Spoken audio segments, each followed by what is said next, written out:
love this time of year. So in today's video, I'm teaching you how to make this 1920s style flapper dress as well as the matching headpiece for Halloween. It's going to be fairly easy to make even though it's kind of a fancier looking costume, so I really hope y'all enjoy this tutorial. And if you do, I would love it if you could subscribe to my channel so you don't miss out on any more sewing videos. And yeah, let's go ahead and get sewing, and I hope everybody has a fantastic and safe Halloween. You'll need at least a yard of a fancy fabric that has some stretch to it since we're not using a zipper. I found several stretch sequin fabrics, but because I'd never worked with sequins before, I chose this one with really small sequins since I knew it'd be easier to sew with than ones with really chunky sequins, so that's what I'd recommend you doing as well if you want a sequin fabric.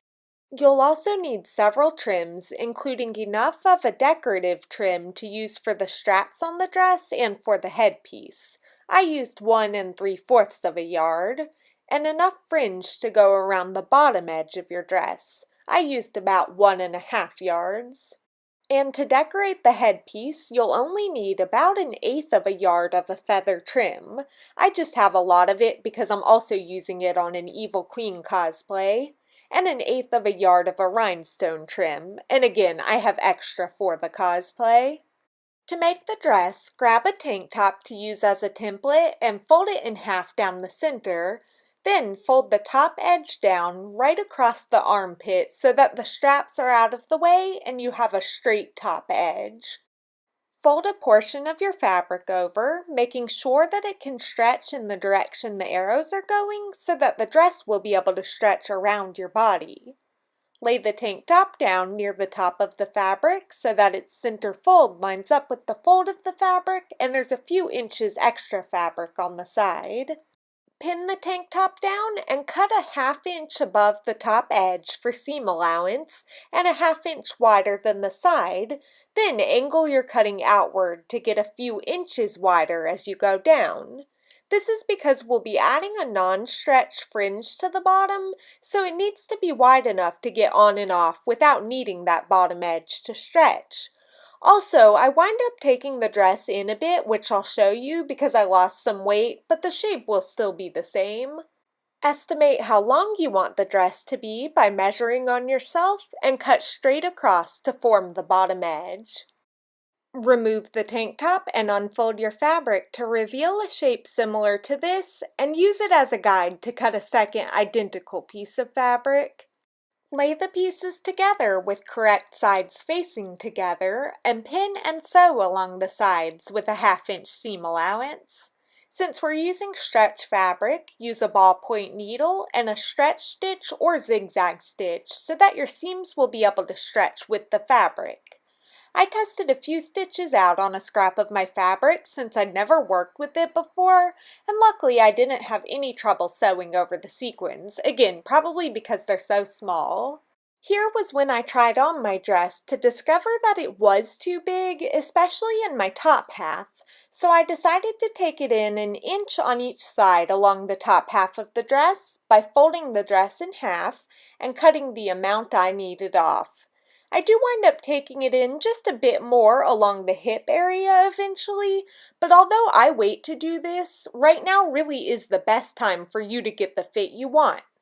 I then sewed along the sides, connecting my new seams with the original ones, and the dress fit better. To cut straps for the dress, measure the trim on your shoulders while you have the dress on to see how big the straps need to be. Although to make it easier to show on camera, I'm using my tank top as a guide to measure them. Cut it 1 inch larger than the size you need for seam allowance, then cut a second strap. And if your trim frays, sew back and forth near each edge with a zigzag stitch to stop it from fraying beyond that point. Set the straps aside and lay your dress turned inside out. To hem the top edge, fold it over about 1/4 of an inch once, then fold it over again another 1/4 inch and pin it down.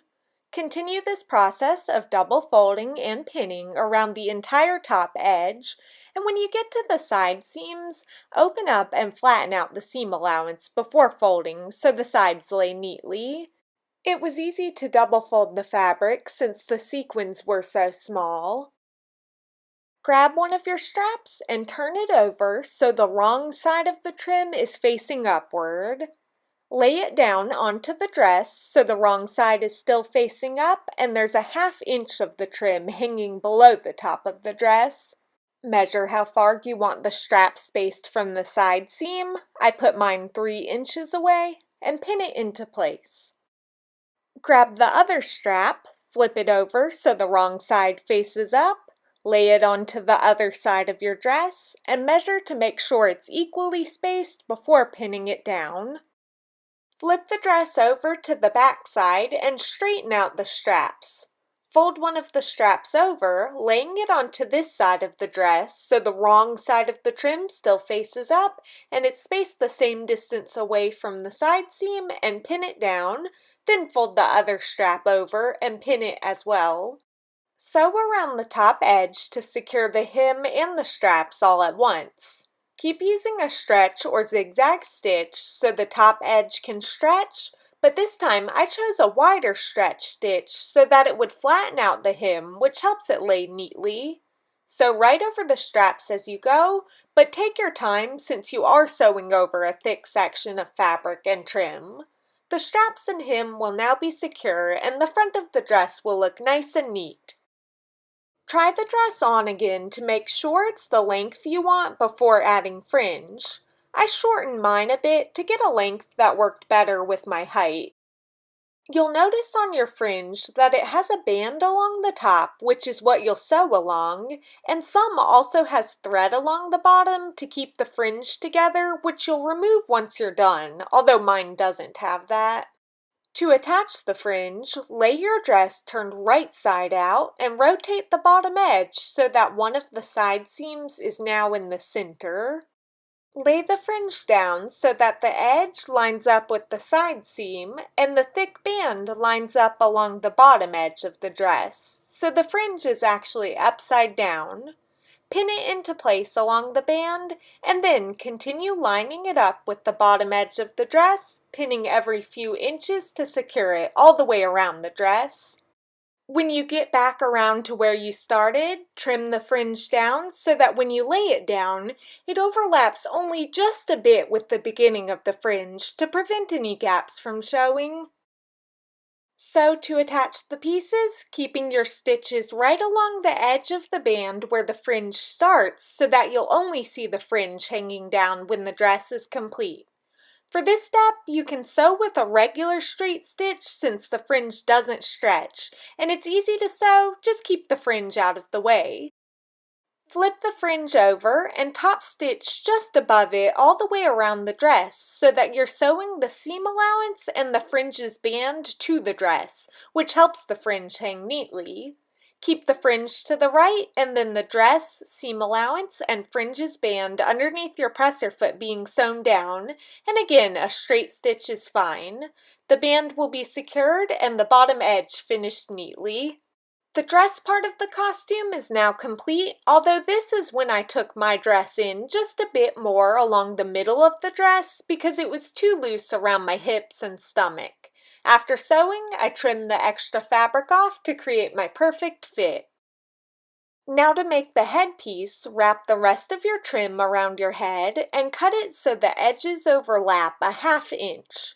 Lay the ends on top of each other and sew with a zigzag stitch to join them and to prevent fraying, using a regular needle for these last steps. Cut your feather trim down to about 2 to 3 inches and place it right over the seam on the headband, then sew with a zigzag stitch. And just a warning, this may ruin your needle because it gets gunked up with the glue used in the trim, so use an old needle if you have one. Cut the rhinestone trim the same size, and since this can't be sewn on a machine, use a needle and thread to sew up and down between some of the gaps to secure it. Knot the thread on the back of the trim to finish the headpiece and complete the costume. For styling, I curled my hair, did smoky eyes and red lips, added black tights, and accessorized with a vintage beaded bag and an empty flask to go with the Prohibition flapper theme. Thanks for watching, y'all, and happy Halloween! I don't know how they do that. I don't have that kind of flexibility. Matching headpiece. And let's get sewing. And let's get power tooling. Here, I'll put my flask back. My empty flask.